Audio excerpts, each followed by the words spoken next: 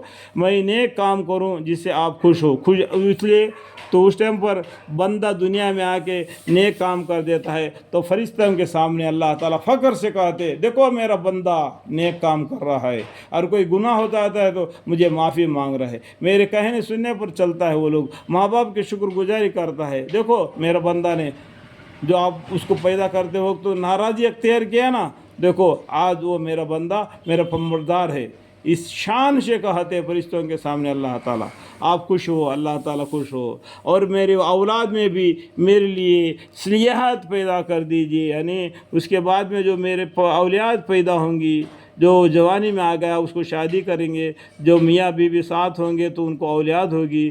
تو جیسا ان کو ماں کے پیٹ میں پیدا ہوا تھا اس طریقے سے اس نے دوسری عورت کو شادی کر لیا. جب ان کے خاندان ہونے والی ان کے بارے میں دعا مانگتا ہے. اور میری اولاد میں بھی میرے لیے صلیحات پیدا کر دیے. صلیحات یعنی ایک وہ ادب دل دماغ میں پیس بنا دیجیے.